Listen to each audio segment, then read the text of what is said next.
Hello, friends, and welcome to episode 1152 of the Juicebox Podcast.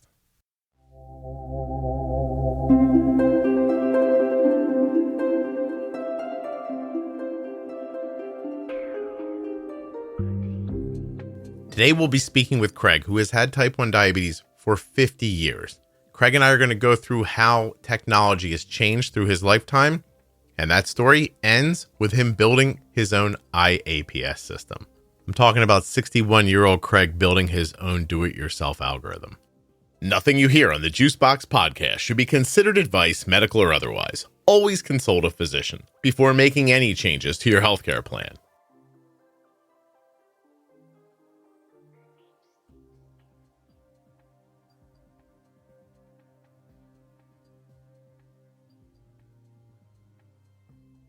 Don't forget to save 40% off of your entire order at CozyEarth.com. All you have to do is use the offer code JUICEBOX at checkout. That's JUICEBOX at checkout to save 40% at CozyEarth.com. And if you're a U.S. resident who has type 1 diabetes or is the caregiver of someone with type 1, please go to t1dexchange.org/juicebox and complete the short survey. You'll be helping type 1 diabetes research right there from your phone, from your sofa, or wherever you are. t1dexchange.org/juicebox. This episode of the Juicebox Podcast is sponsored by the Eversense CGM. Eversense is going to let you break away from some of the CGM norms you may be accustomed to. No more weekly or bi-weekly hassles of sensor changes. Never again will you be able to accidentally bump your sensor off. You won't have to carry around CGM supplies. And worrying about your adhesive lasting? Well, that's a thing of the past. EversenseCGM.com/juicebox. This episode of the Juicebox Podcast is sponsored by AG1. Drink AG1.com/juicebox. Head there now to learn more about AG1. It's vegan-friendly, gluten-free, dairy-free, non-GMO, no sugar added, no artificial sweeteners. And when you make your first order with my link, you're going to get AG1 and a welcome kit that includes a shaker, scoop, and canister. You're also going to get 5 free travel packs and a year's supply of vitamin D with that first order at drinkag1.com/juicebox. This show is sponsored today by the glucagon that my daughter carries, Gvoke HypoPen. Find out more at gvokeglucagon.com/juicebox. My name is Craig. I've been a T1 diabetic for over 50 years, and I'm here to basically go over what I learned recently pertaining to the new treatments that are available for type 1 diabetics that before this May I never knew about. Oh, this is going to be interesting. I'm going to enjoy this. Okay, Craig, if you've had diabetes for 50 years, how old are you? I am 61. Oh, very nice. So you're 11 years old when you were diagnosed 50 years ago, 1975? Yeah, honestly, it's so long ago I can't remember exactly. Right. But I was about 11 years old, to the best of my recollection. I have a younger brother who's also a T1D, and he was diagnosed several years before me. In the early 70s. Yeah, in the early 70s. Wow. Okay. Wow. Well, all right. So the reason I'll find this interesting, and I think everybody else will too, is because you've come up with one idea of management, and it's shifted probably 4 times significantly since then.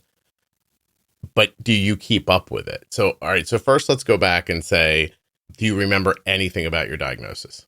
Yeah, I remember it very clearly. At the time, obviously we had some experience with type 1 diabetes in the family because of my brother. I really didn't have any kind of insight into what that was like, other than he had diabetes. I didn't know anything more about what the special conditions were surrounding it. Mm-hmm. You just basically grew up in a house where your brother has diabetes and he gets a shot twice a day, right? No, back then it was, I believe, once a day in the morning. from what I can remember. That's what I remember myself starting on once a day in the morning. It was a pretty slim treatment. Yeah. I mean, there really, I don't know, there wasn't that much known. This is the way you did it. And, so that's what we accepted. I didn't know.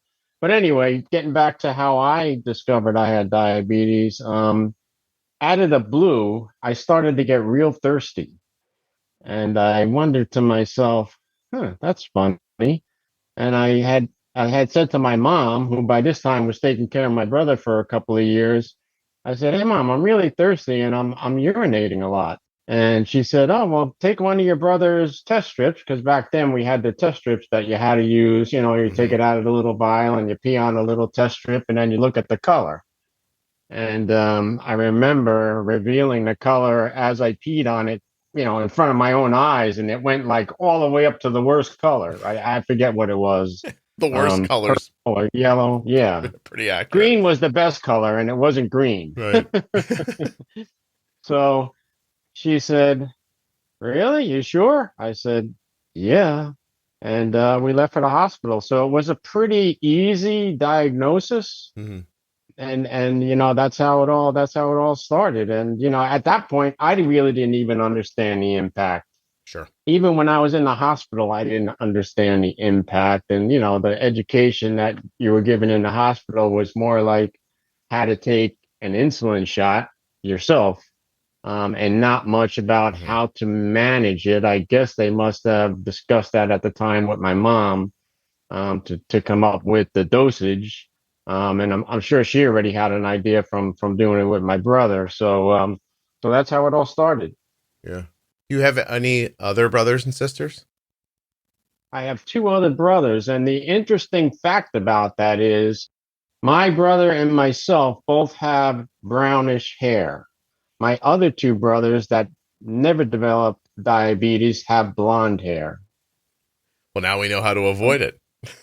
Yeah, so that's just like a defining, I guess, trait between our chemistry. Like I must be more chemically alike with my brother that has type 1 diabetes, and the other two are more chemically alike in a different way. I wonder if that's in any way possible. That's interesting, for sure.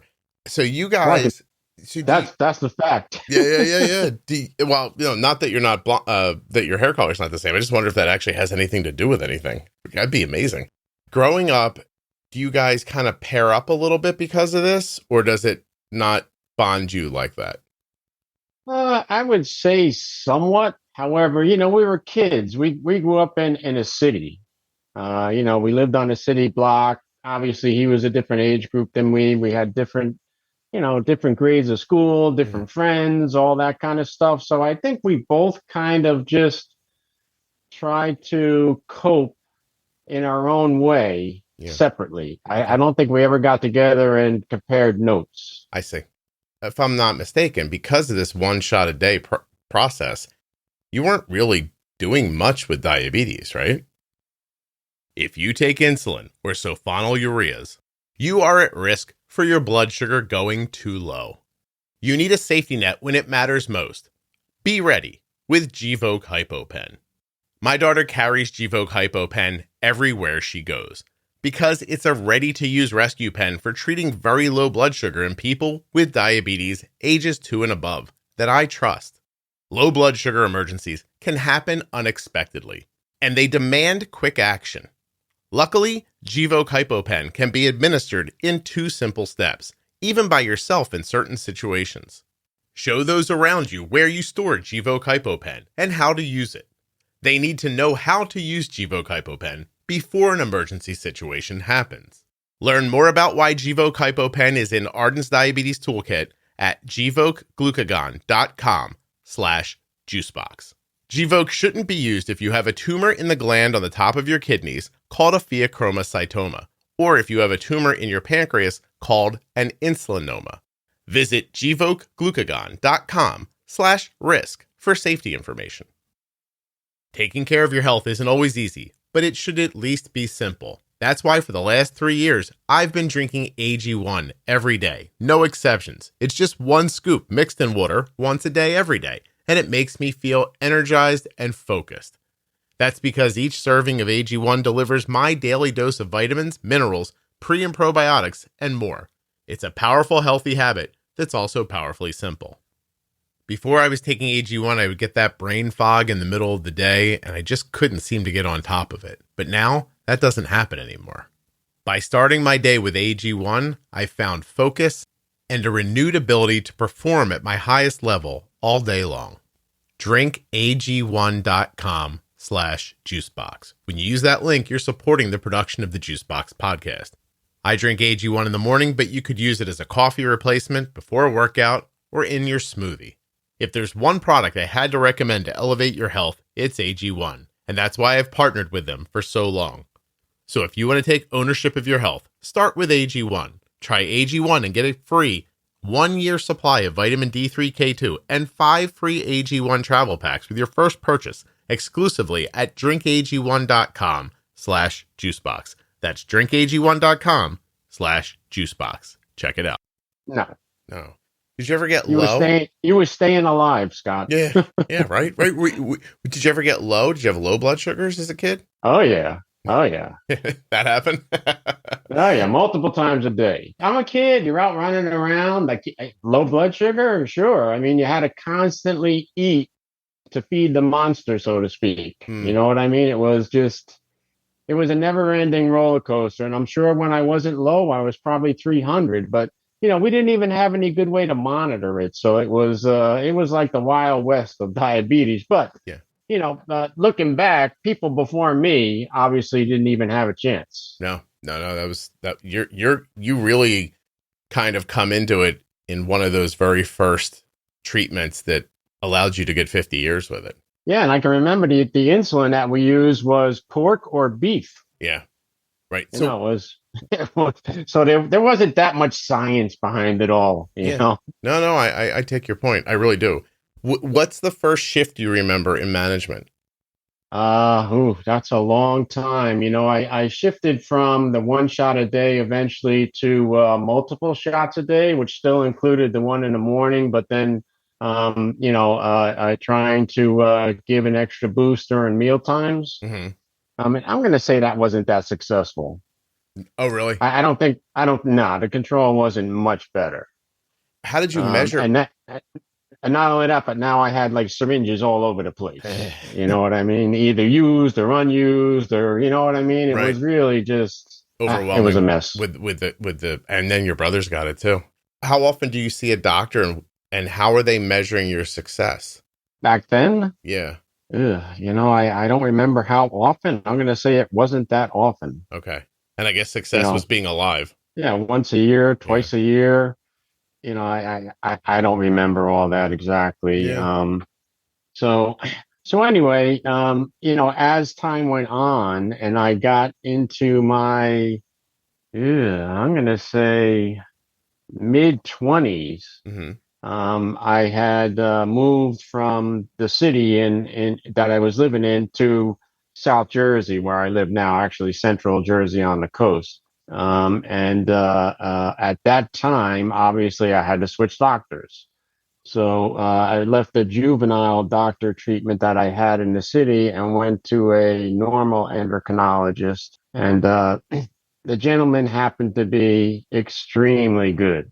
Mm-hmm. He was very big on the latest diabetes innovations. Okay. He was like part researcher, part endocrinologist. So he was really good. However, still, you got to remember that at that time, even though he was up on the latest technology, it wasn't really that advanced. Yeah. However, the insulin pump had come along, and he had been kind of trying to persuade me to try the insulin pump for, I'm going to say, at least 2 years. And for some reason, I resisted. Looking back on it, it's so silly. I didn't know if it was something they cut you open and planted in you. I didn't know anything about what an insulin pump was. No kidding. No. Hey, so, Craig, do something for me before you go on. I think your microphone's working from your laptop. So can you sit forward? I like you better forward. How's that? Any better? Yeah, it's definitely different. Yeah, if you can, Okay. if it's not uncomfortable, if you could stay there, that'd be terrific. No, that's fine. Okay, so it takes him. So he's saying insulin pump to you, but you're not even getting enough information to know that it's not a thing that they cut your skin open for. I guess you have these preconceived fears, Mm-hmm. about a change. I want you to understand, Scott, along this whole route, I didn't think my control was that bad. I Yeah. thought this is the best you could do. I Right. mean, I didn't have any other knowledge to say, hey, there might be something better that I'm not even considering. Mm-hmm. Your health is good for these 15 years that we're talking about here. 11 years old, mid-20s. Yeah, I'm going to say control wasn't that great, but health was very good. Okay. Yes. All right. And if you are bouncing high to low, your body's kind of accustomed to it. Do you stop feeling lows after a while? Not at that time. No, you still felt No, them. I didn't start feeling lows until my late 40s. Oh, you didn't feel lows at all. You knew how did you know you were low? Dizzy? No, I knew lows back then. I'm saying I didn't stop feeling them until my late 40s. I see. Prior to that, I felt lows constantly. Okay. So you felt them. So you were bouncing. You were high, then you were low. Did you feel unwell when you were high, or? You feel kind of bloated and sluggish when you're high, but you push through it. Yeah. Same thing when you're low. You push through it. Yeah, I hate to say. That was all you had, really. That's all I knew. There probably was better treatment education and better treatment tools. But if you don't realize that what you're doing is not the best it can be, you don't ever change. Yeah. And that is a problem. Yep. No, it definitely is. That's one of the points that I wanted to kind of make with this whole interview was that, change is something as a diabetic you have got to adapt constantly. I agree. Have you ever what heard? you're doing right now is not good enough compared to what you're going to do tomorrow. Right. Yep. And stuff they come up with, like I always say, I keep it kind of simple. What I say is I wouldn't jump from technology just because a new thing pops up. But you can't get so comfortable that you find yourself 5-10 years later and everyone's using an algorithm or something and keeping their A1C in the 6s without even trying. And you're back there going, this is fine, with your 8 A1C or whatever is going on, because it does get better. And if you don't keep up with it, I mean, it's going to catch up to you, I think. Well, I think there's a certain denial, at least in myself, there was a certain denial that it could be better. I thought that, hey, I got diabetes and this is it. This is what it is. This is what it feels like every day. This is what this is what every diabetic deals with every day. Yeah. Is there any, I mean, you're an old enough man to have thought about this stuff. So if you consider that there's better, does that make you feel like, oh, I haven't been doing as well for myself as I could have? Like, does it make you feel badly to consider that there's more? That makes sense. Not really. I'm thankful that there's more. Mm-hmm. Anyway, let me get back to the story with my doctor. So he suggests this insulin pump. Finally, one day, I hate to jump around on you, but finally one day I go to his office for my bi-yearly visit, and he's got an insulin pump in the office, and he says, "You're taking this home with you." And I said, I don't know. I don't know. So I hemmed and hawed, and finally I said, "Okay, I'll take it home with me." Scott, it sat in my hallway in my house for a year before I started on it.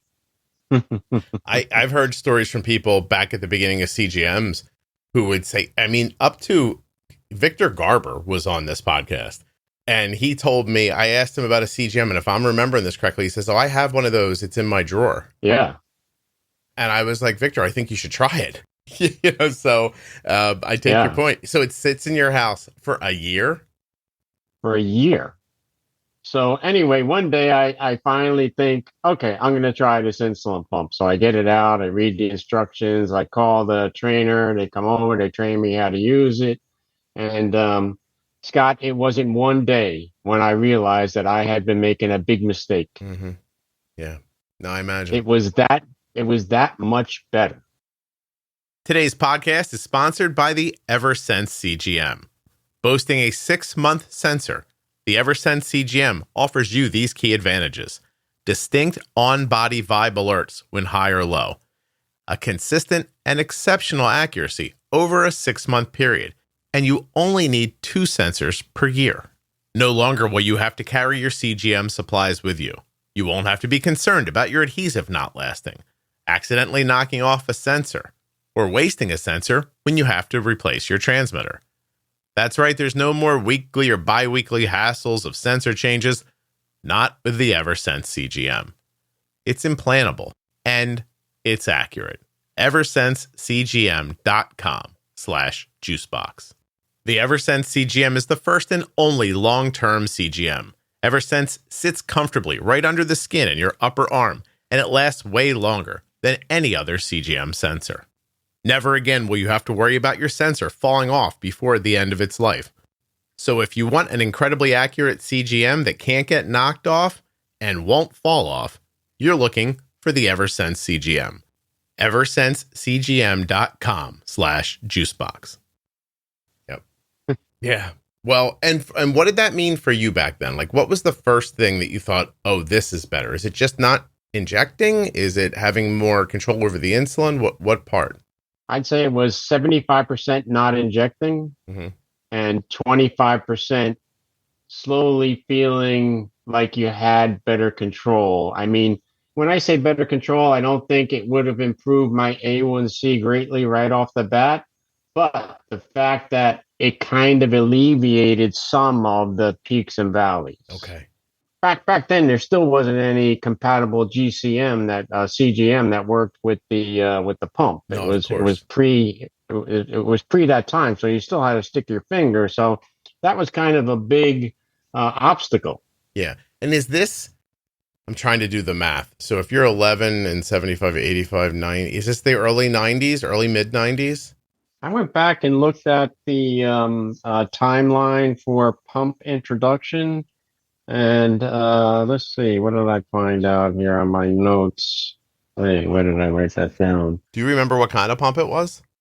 Yeah, it was a MiniMed 530G, which was in 2007, I believe. Wow. Oh, so you were older than your mid-20s by then, for sure. Yeah. Yeah. Sorry, yes. No. And what's your blood sugar testing like at that point? You have a meter, but are they very accurate? Like, as time goes on and meters get better, do you look back at them and think, oh God, I don't even think they were very accurate, or just so much better than what you had? Like, who cared? Well, I guess before I had the test strips that you urinated on, I mean, come on. I mean, compared to that, it was like, it was so much better. I mean, it gave you like a number or whatever, I forget, but it was a pretty antiquated looking device by today's standards. Okay. I guess anytime you're not peeing on your hand is an increase in your happiness. Yeah, and I hate to say it, but you don't do it.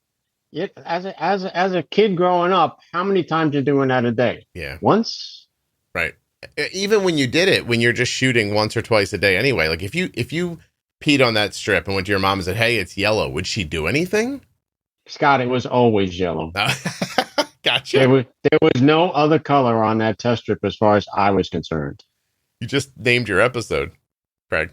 Yeah, well, it was. It just was. Yeah. I hate to tell you, but it was. For all the years I used those test strips, I didn't even know if they were any good. Yeah, isn't that something? Okay, so it's this almost meaningless endeavor. You figure that out, stop doing it. Yeah. Blah, blah. So do you think, was your mother adjusting your insulin based on your weight? Or do you think the doctor did that? Like once a year, maybe you went in there and he's like, just here, make it this now instead. And that was kind of it, right? Yeah, I really don't know how that was determined. All I can tell you is it was pretty arbitrary. I got you. All right. So now we're on the pump and you have your first, by the way, isn't it great that your first pump, the biggest takeaway was, wow, I don't have to inject anymore. And now we're sitting around talking about pumps and we're getting to the point where we're like, well, with this algorithm, you don't even have to do this. And with this algorithm, it does, like, it's so great how far it's come. But you're happier, I imagine. You're not injecting. There's not needles all over the place. At what point do you start using the pump as more than just a way to not have to inject? Like, when do you start understanding the power of it better? Well, without the constant glucose monitoring capability, that was still very much a guess. Hmm. Everything was a guess. How much insulin you decided to tell the pump to give you was a guess. There was no carb counting, no real testing. You know what I mean? Hmm. So you kind of just went with it. What worked yesterday, you did that again tomorrow. You know what I mean? And today, it wasn't. There was no science. Wasn't any science. It was just a better tool than a Yeah, syringe. better than jabbing yourself. But tell me this again, Craig. Yeah. There's no, you hadn't been taught to count carbs at that point? Nope. No. Oh, wow. And Oh, and if they did try to teach me that, look, I'm a young man. I'm yeah. busy. I have a career. I don't have time for all that. When am Hmm. I going to do that? How am I going to tell how many carbs are in a McDonald's cheeseburger?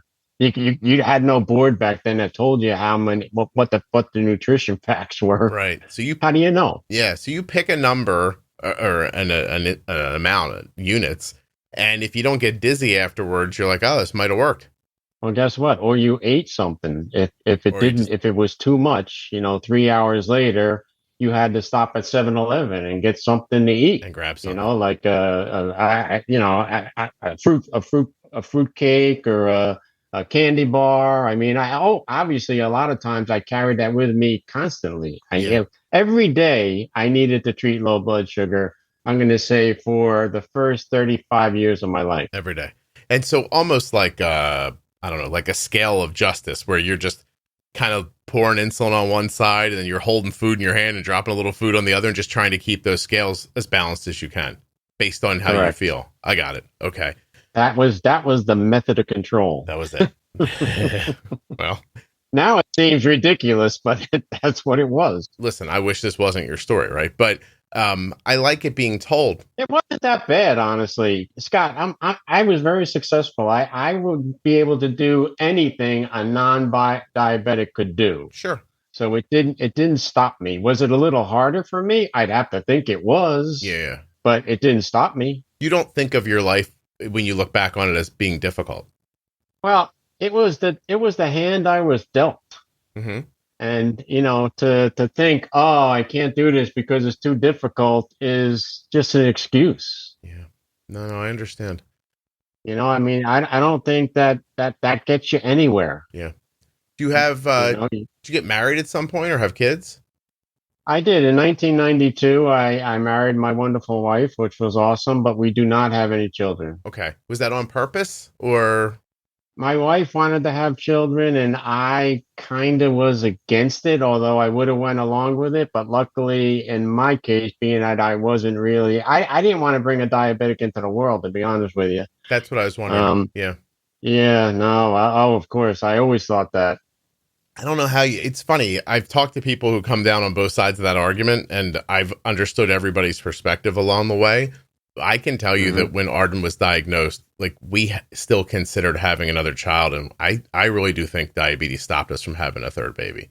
Now, in the beginning, it would have definitely been because we didn't know what we were doing. And if we would have had to do it twice, it would have been a mess. But by the end, it might have been more about our exhaustion than diabetes.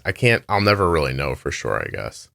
Well, Scott, you're not a type 1 diabetic. Of course, you've been able to watch your daughter all these years and, experience through her what it's like to be a diabetic. Hmm. But I can tell you from my point of view, you never want anyone else to become a diabetic. Never. Yeah. It's one of those I wouldn't wish this on my worst enemy thing. Not in a million years. Yeah, I understand. Now there are worse diseases in the world, don't get me wrong, Sure. but that doesn't take away the fact that somebody should become a diabetic. That's crazy. No, nobody should become a diabetic in my view. Yeah, it's tough. Did your mom ever get to see the improvements in care? And did she? Yeah, both my mom and dad are still alive. Oh, geez, how old are they? My mom is in her early 80s, and my dad is in his mid 80s. Do either of them have autoimmune issues? Not really. In my whole family, that was, of course, one of the questions initially in the family was, well, how did you guys get diabetes? Sure. And I had one of my grandfather's cousins that was a diabetic. Hmm. Other than that, zero other people with any kind of, again, back then, I don't know, all the disease and immune diseases and everything weren't quite as obvious as they are today. Right. But no other signs of immune diseases or diabetes in our family before my brother and I. Your parents have arthritis or anybody? Nope. No, their stomachs aren't unsettled. They can eat. Well, no kidding. Yep. Isn't that something? Yep. Yeah. Wow, wow, wow. How about your brother? Did your brother end up having kids? Yes. Do they have any autoimmune stuff, the children? No. How about that? Wow. No, Jeez. and so far, no problem. Wow. You guys are just super lucky, Craig. That's all. You and your brother. Do you still talk? So let me go back to you getting the pump now. Does your brother Okay. have a pump when that happens to you?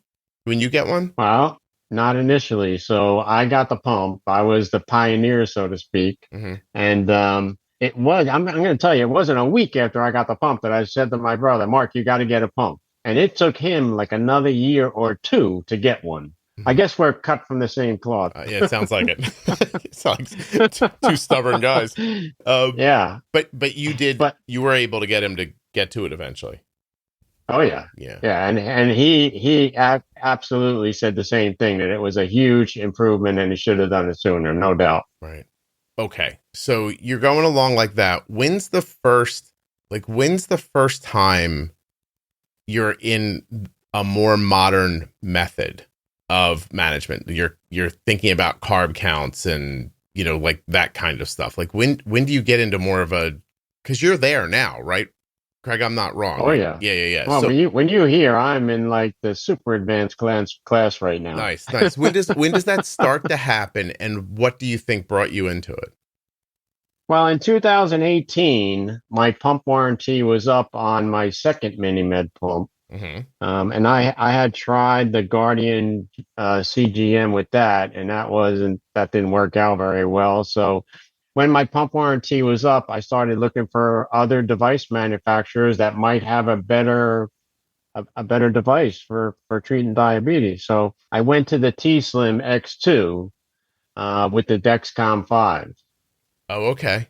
Very nice. And yeah, my doctor and everybody, showed me how to carb count and all that, and the quick couple of minutes when you have an appointment. However, I really never jumped on that boat of counting carbs. However, now you have your blood glucose measurement constantly, so it made the decisions about guessing how much insulin to take a lot better, Yeah. even without counting carbs. When you see that CGM for the first time, does it blow your mind? Or do you think like, I never knew what was happening? Or do you have the thought like, oh, I thought this what was happening? Like, do you know what I mean? Like, what did it open your eyes to or open up for you? Going back, it's hard to imagine me. I mean, it's hard for me to remember exactly what it was like initially. I'm sure it was an eye opener. Mm-hmm. But again, Scott, you got to understand that, I'm using this as a crutch, so to speak, to get on with my life.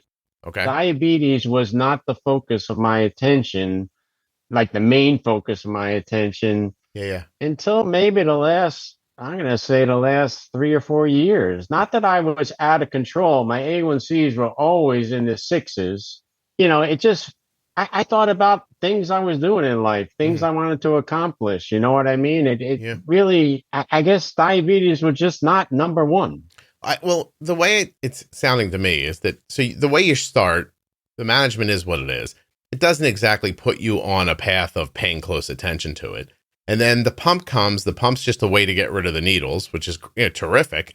And then the CGM comes, and the CGM is sort of just a way to get rid of like the finger stick testing to you. It's not like you're not looking at it like, I wonder what I could do with these things. You're like, this is making my thing easier. Now back to life.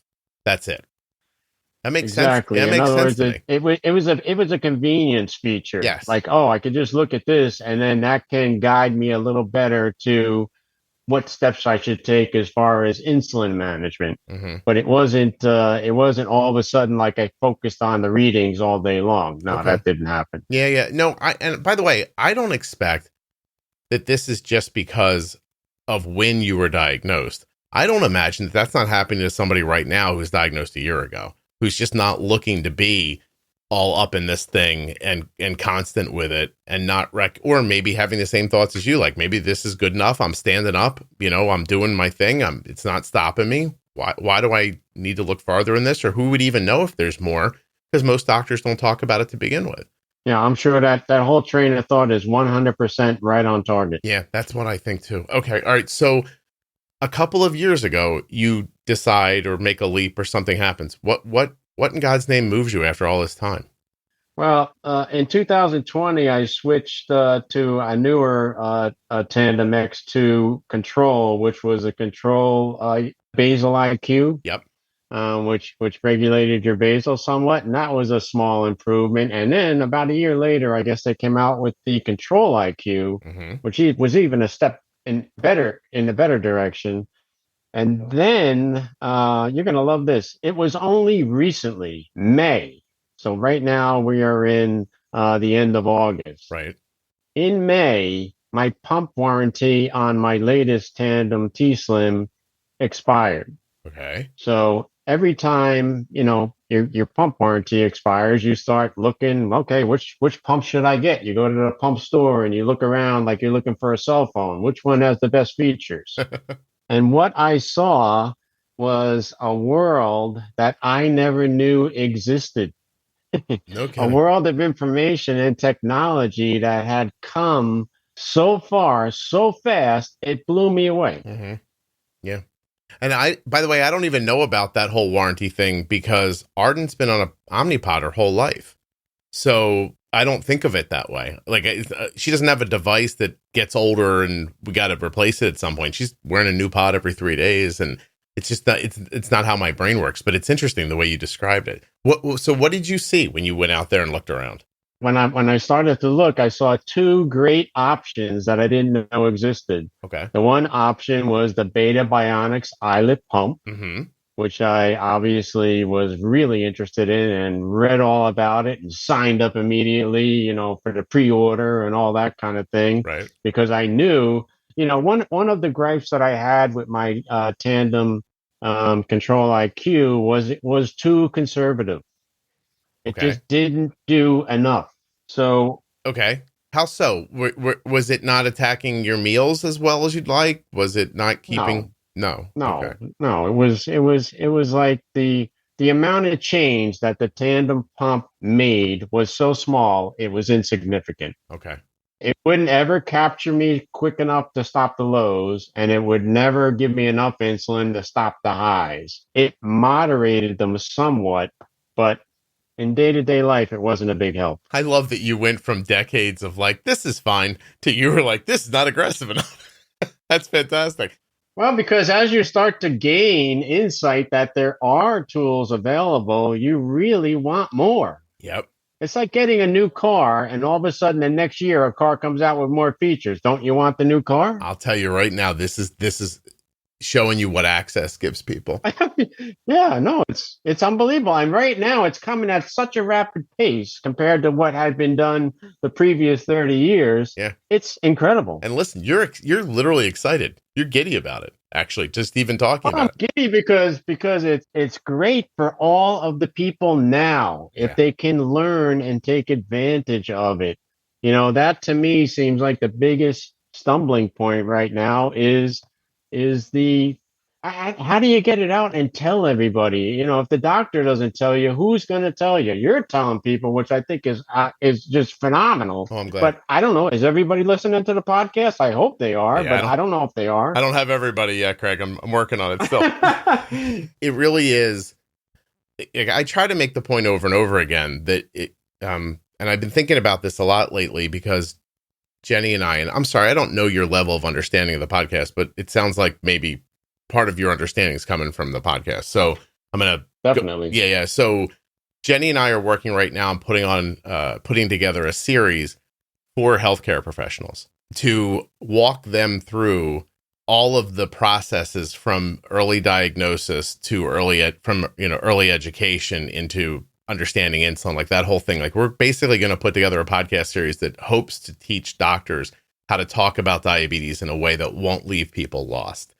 I just keep going over people's notes and letters and things that they send to me because I've asked for feedback on this. It's a crime that you would get diabetes in a hospital and someone would tell you it's just enough to keep you alive, which is what happened to you 50 years ago. And then they get to a doctor who oftentimes won't give them much more information than that. And with the technology being what it is right now, and even before that, like not telling someone how insulin works, I don't know how you manage a person with diabetes without giving them a firm understanding of insulin and what it's doing and how they can use it more effectively. And so I don't know, just hearing your stories means extra to me today because it's easy to think, yeah, this happened to Craig because he was diagnosed in the 70s. But if you don't think somebody being diagnosed today on August 24th isn't being treated the same way you were, you're not seeing this clearly. The people who find this podcast and listen to it, they're a small fraction of the people walking around using insulin. And that to me is a shame. So yeah, no, definitely. So I think today with the evolution of the internet, and of course that has come so far so fast, it's dizzying how fast it all comes at you now. But that in diabetes is a good thing. Yeah. Oh, million percent. Access to tools, information, other people's stories. It's what speeds everybody up and gets them through it. And it's exactly opposite of how the medical community thinks about disseminating information. I don't know why they don't change. I don't get it. Yeah. Well, I don't know either. Although I hear that over and over on your podcast that, the people that are supposed to be supporting you don't give you the information that seems so obvious. Or worse, don't understand it themselves. One of the others. Maybe that's why. I don't know why they're not giving it to you. All I can tell you is from what I've heard in my own experiences, and I have nothing against my endocrinologist. Sure. I mean, I get it. They only get paid so much. You go in and look, every time I go for my visits, I'm doing good. I'm like the star patient. And this is before what I learned recently. Yeah, that's just with you on a pump. They don't really have a reason to say, well, did you ever think about changing and trying this new thing? Mm-hmm. Even though they should have, they didn't. That's such a good point. You start getting judged against the people who are doing so poorly. You look like what are you sitting there with your Tandem T-Slim? What's your A1C?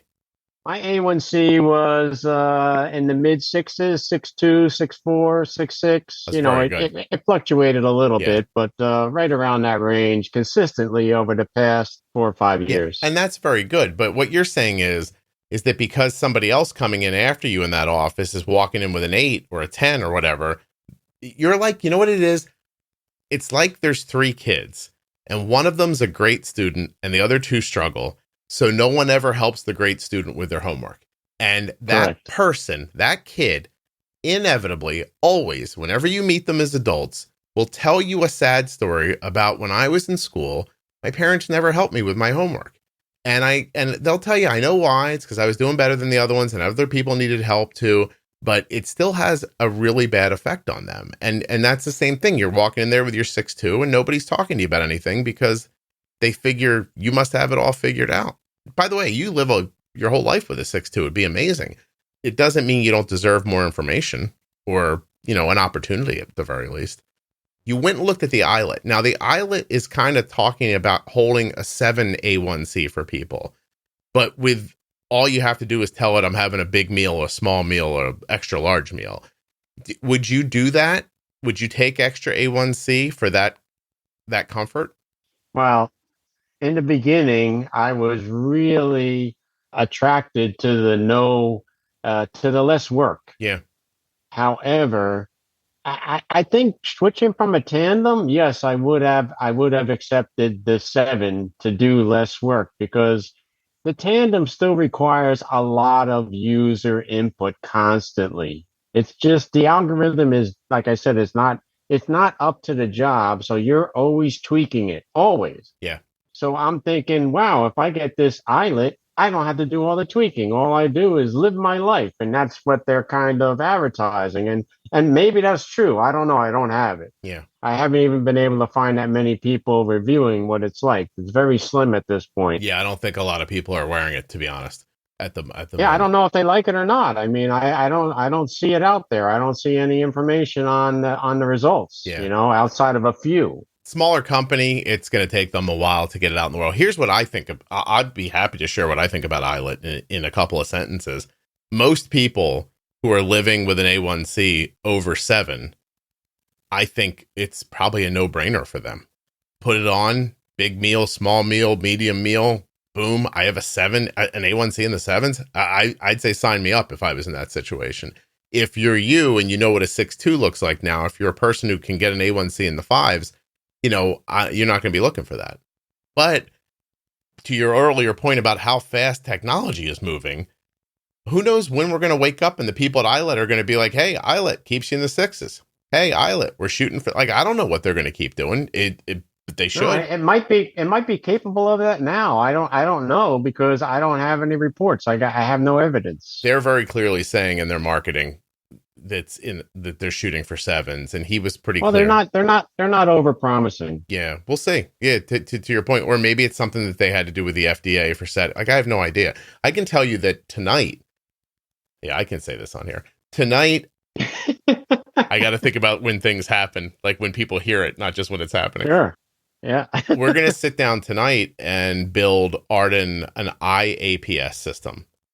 And okay, I did that already. Did you? We're going to move her off a loop and try IAPS and see what that is. So yeah, so all this talking, we don't know what you're doing right now, Craig. Like, what is your management right now? What are you using? I'm getting to that. Yeah, I know you're doing a good job laying this out, by the way. You said you never did this before. I'm glad I'm keeping you on the hook, Scott. Yeah, no, you're doing a great job of telling the story. I loved earlier. The suspense is killing you. I loved earlier when you said, I'm sorry for jumping around. I was the one jumping around. You were the one trying to get back to the story. So, but go ahead. I'm sorry, Giv. So what are you up to now? So when I started to look, I told you I found the iLet, but I also found a really, really fantastic option. Mm-hmm. I discovered the "We Are Not Waiting" movement. Okay. And the more I learned and the more I studied about the movement and all of the advantages to DIY systems, I was immediately convinced this was the way to go. Yeah. That's hard to argue with, that's for sure. What did you end up doing? Did you loop? I did not loop because I don't have an iPhone. I have an Android. Oh, you did APS. So that pushed me right over to Android APS. Mm-hmm. And it wasn't easy, Scott. I read all that documentation I don't know how many times. And I'm not going to, kid anybody that transitioning is easy. However, it wasn't just about Android APS, the system, the algorithm. It was about the learning. Okay. The learning about carbs, the learning about, different type of carbs, the learning about insulin, the different types of insulin, Yep. Things I never knew, mm-hmm. which is crazy. In this day and age, I had no idea. I don't think it's crazy at all, but I love that you went on the trip and you learned. Wow, it was, I'm telling you, I've been obsessed. For the past 3 months, I've been obsessed because I know that if I can get all this in my brain and, and make sense of it all, it is absolutely the way to go. Right now, there is nothing that comes close. Nothing. These people are the greatest gift to diabetes ever. Yeah, I think I agree with you. I really do. They're all volunteers. They all do it because they don't want to be diabetics either. Yep. They want to be free of diabetes. So they have decided to make a difference. Yep. It almost brings me to tears that all these people are working this hard for free. Yeah. And then they just let all of us join in for free. It's uncommon, that to me isn't it? Oh, it's unbelievable. That to me really shows that the world is really full of great people. Mm-hmm.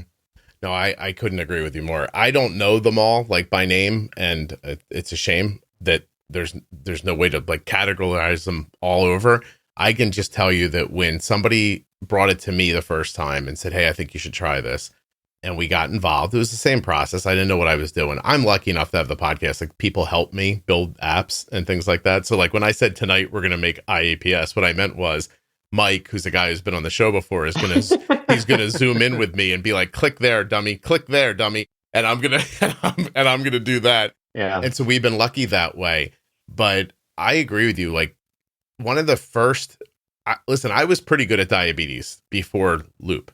I had Arden's A1C in the fives. I knew what I was doing. Like, all that stuff I talk about in the Pro Tip series, I pulled it together and I would do it. Temp basiling, extended boluses, like, peppering insulin across timelines, like stuff like that. Is when you stop and think about it after you've seen looping, all I was doing was I was acting like an algorithm. Yes. And then when you see the algorithm, I mean, I've said this so many times, I feel like I'm repeating myself, but when you watch an algorithm give you more basal or make a bolus out of nowhere or take basal away, that's when your brain goes, oh my God, like, we're lucky to be doing this well with a static basal rate. We're lucky to be doing this well with injecting basal. Like, I don't even know, like, how many variables, like you were talking about as a young person, how many times am I eating or exercising or doing something like that to make my body fit into the way I'm giving it insulin instead of making the way I'm giving insulin fit what my body needs. Like, that's just a super switchover. And it teaches you so fast about diabetes when you watch it work. I know the excitement you're having because I had it years ago, and it's like somebody pulls up the curtain and goes, here, this is how it actually happens. It's fantastic. No, it's amazing. I mean, the Android APS has one feature that I think is a great feature that Loop and IPS don't have. Not that I'm knocking them by any stretch of the imagination, but one thing I'm going to say that is included in Android APS is the forced learning. Yeah. You have to learn how to use the app and understand how diabetes management works before you get to use all the features of the app. Yeah. Yeah. Basically, and you have to I just finished my learning yesterday. No kidding. And I completed all of the objectives yesterday. Oh, no kidding. So explain it to people. It took me 3 months. Explain it to people a little bit. You build the app, but then you basically have to like answer questions to move forward to unlock the app as you move. Is that right? Am I understanding that correctly? Yeah, and the questions are complex, to say the least. But they have excellent documentation that the volunteers have all put together that obviously in detail explain all of the every fact, every facet of diabetes is explained in these documents, and whatever is incorporated into this app, they develop the questions based on knowing all that information, like, exactly how the carbs impact you and how long are they in your system, and on and on and on. Right. And if you don't get the questions right, you can't move ahead. Yeah. And they're not easy. My wife and I sat and, at one point I had to say to her, look, you got to help me with this. I can't figure it out. And we're reading through the documentation and trying to come up with the answers. And it was really a great exercise looking back at it. Was it frustrating at the time? Absolutely. Sure. But do I think in the end it was a great learning experience? The best. Yeah. It was. I don't know how they developed such a clever way to go about letting people use the app by making sure that they learn. That to me is incredibly important. Smart people, I mean, really. Hey, I'm going to ask you a bit of a bummer question. I'm going to put it in here now because I don't want to ask it at the end. Sure. If Android APS existed when your wife was talking about having a baby, do you think that would have changed things for you? No.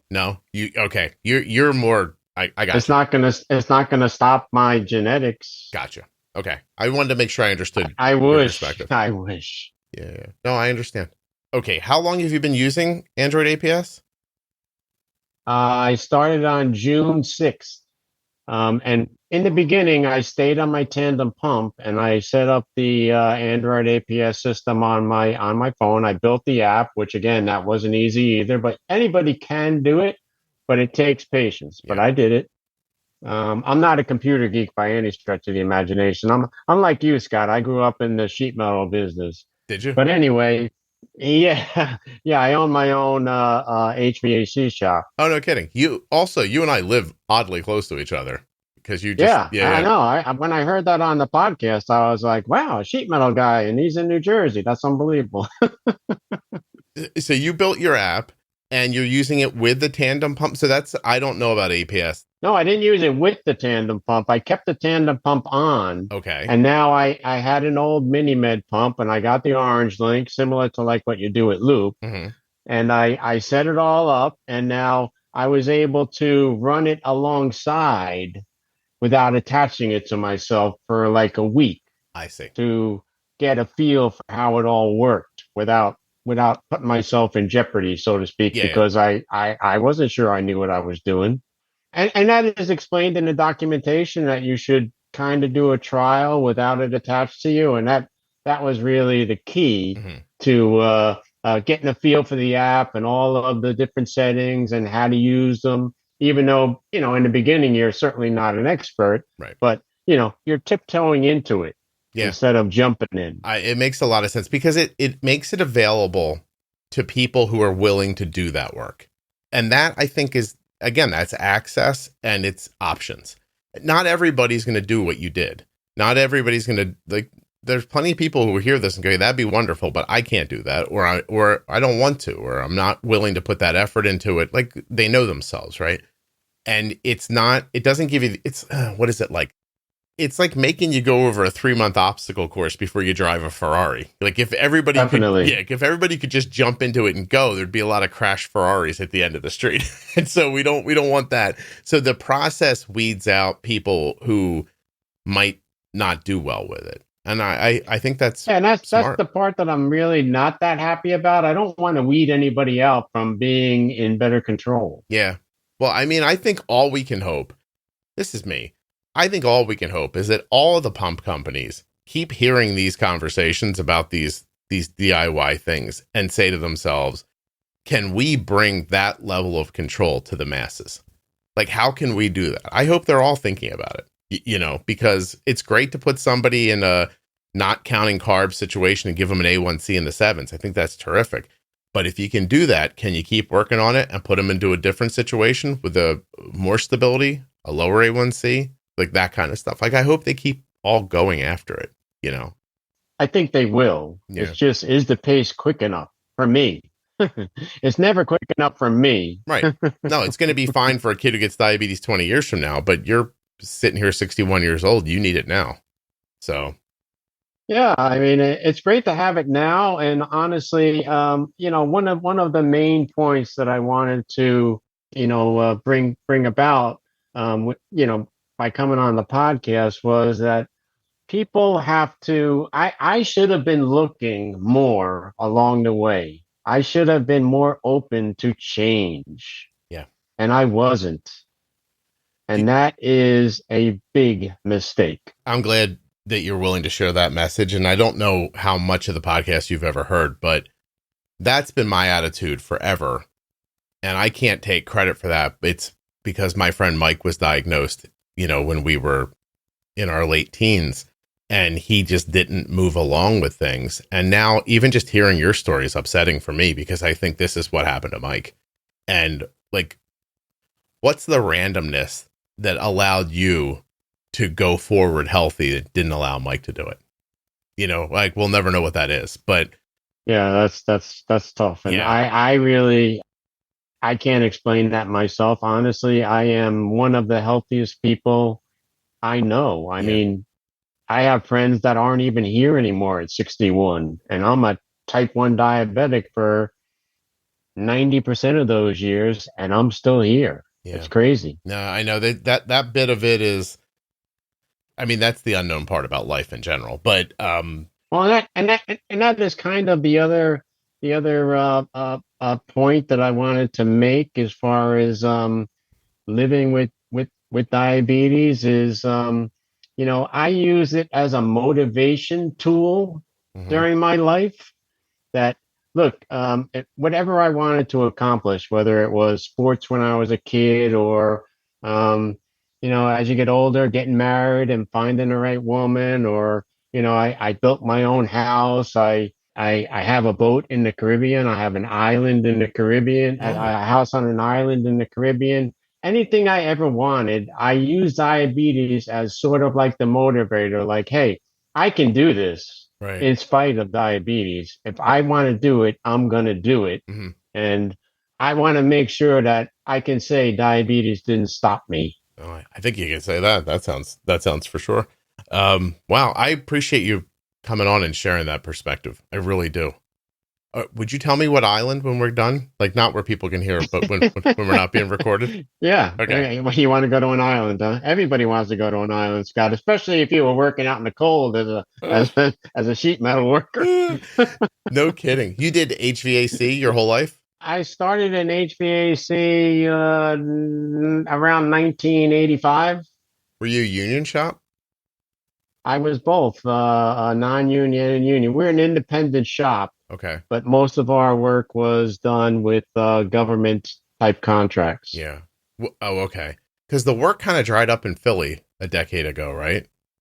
Like the Yeah, that's when I got out of it. yeah. Because the buildings went from being built to needing maintenance, and the guys that were putting in the duct didn't. Some of them didn't shift quickly enough to the maintenance side of it. Is that? Do I have that about right? Sort of. Yeah. I guess business in general is a lot like diabetes. It's always changing. Mm-hmm. Yeah. You got to You got stay to keep flexible. up. Yeah, no kidding. Is there anything we didn't talk about that we should have? Probably, but nothing I can think of right now. I Okay. really want to commend you for the work that you're doing with this podcast. I mean, when I found the podcast, which was through Facebook, by the way, and probably through the We Are Not Waiting, when I started to do research into what that was all about, I discovered the Juicebox Podcast. It is absolutely a wealth of knowledge, and I know you've made the point many times where all you have to do is listen and you're learning something. Where else can you do that? You can't do it hardly anywhere else. I don't know of anywhere else. I took the reading out of learning. I mean, come on. I'm Yeah, I think that's fantastic. I appreciate it very much. I hope you're able to keep up with it for a good long time. I've been doing it for 9 years. I'm not stopping now. So I appreciate it very much.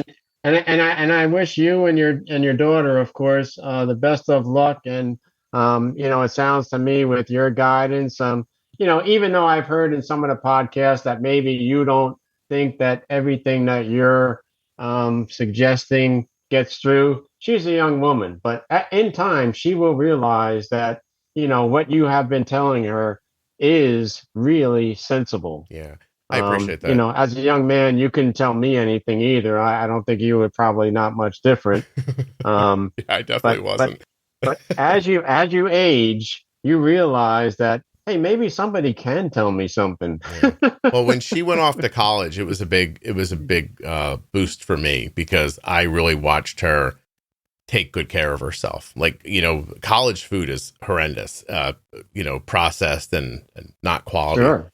And she maintained a 6.4, I think, while she was away at college on her own. She was gone for a chunk of time, like 3 months, and then she was back for a little bit, but then she was gone for almost 6 months.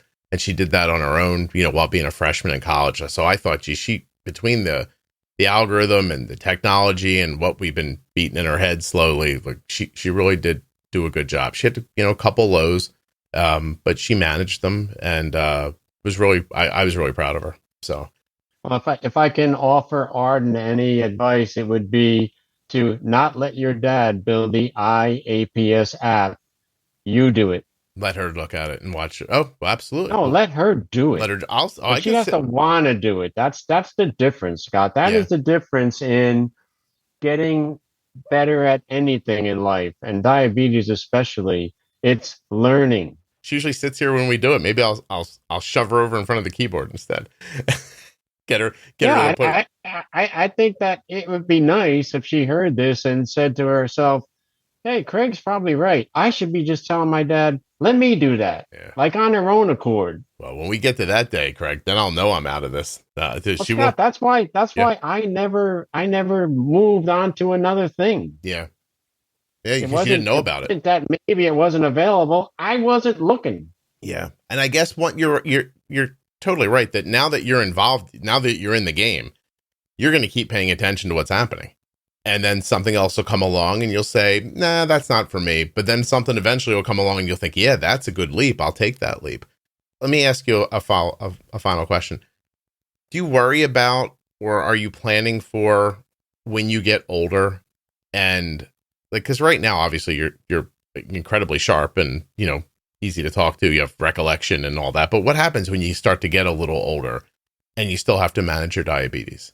Is that something you think about?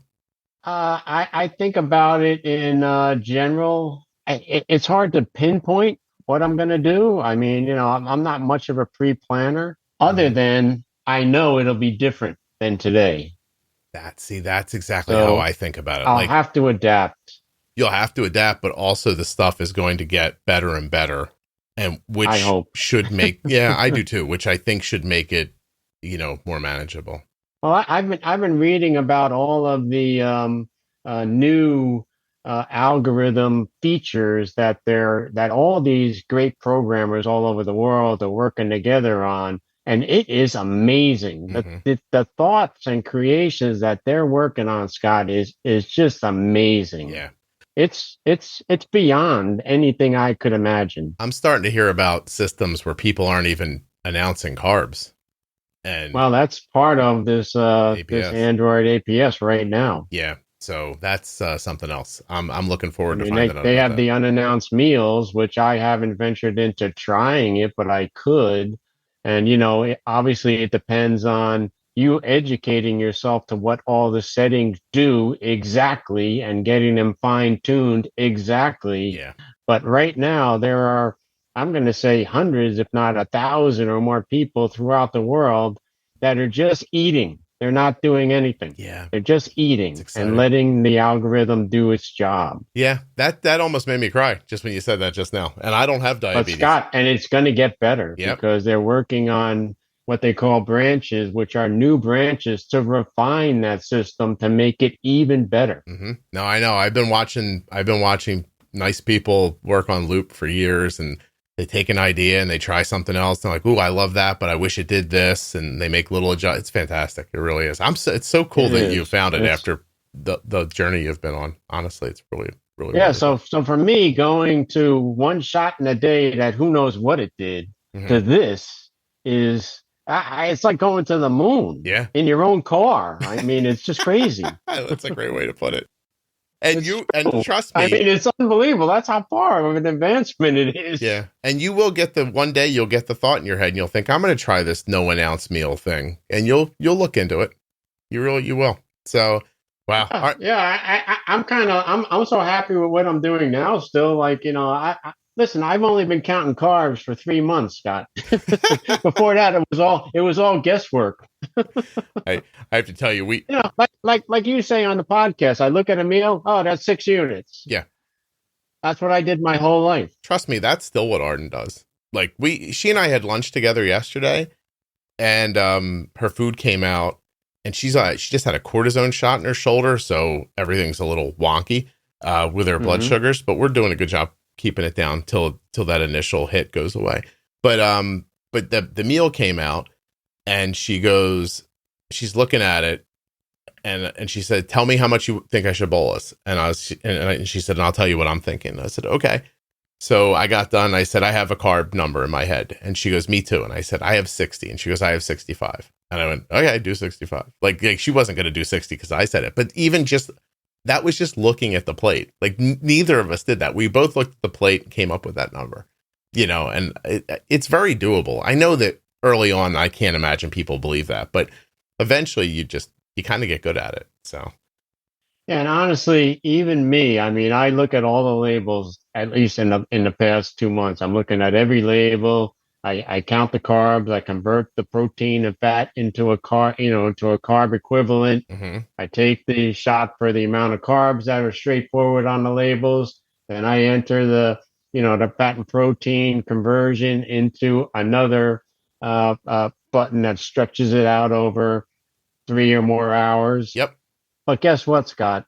It's not exact science. No. It still isn't exact. So with doing it your way, give you the same result? Probably. Right. And is it a lot more less work? Yeah, probably. But it doesn't mean that you shouldn't know how to do the carb counting. Sure. It doesn't mean that you can, skip that, but you don't have it. It's still a guess. Nothing is perfect. I agree. I really do. Listen, until Arden was on Loop, we weren't counting carbs at all. We were counting unit. We were looking at food and making like a unit guess in our head.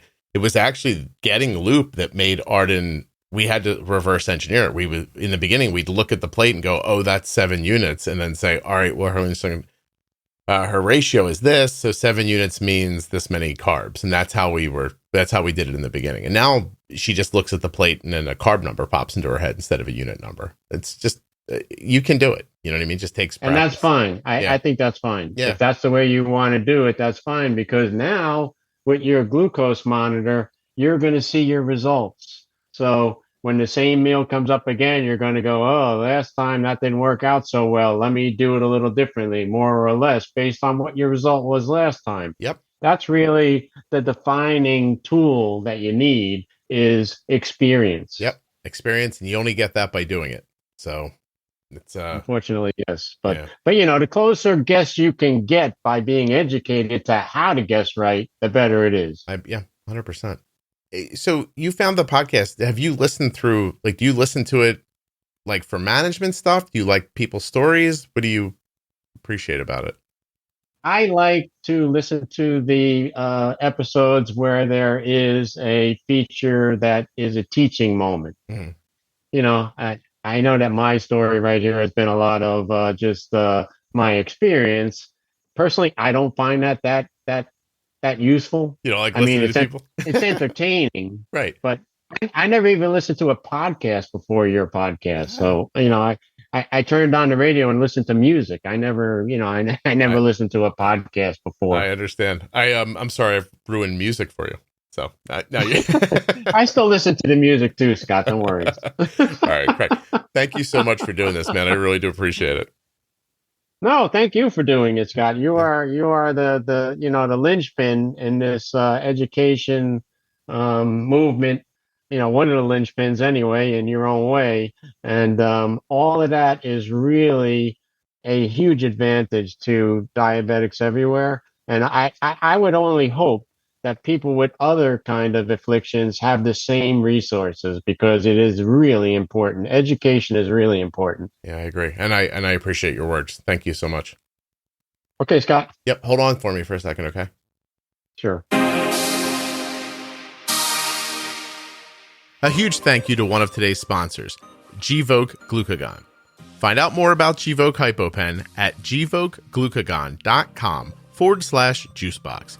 You spell that GVOKEGLUCAGON.com/juicebox. I want to thank the Eversense CGM for sponsoring this episode of the Juicebox Podcast.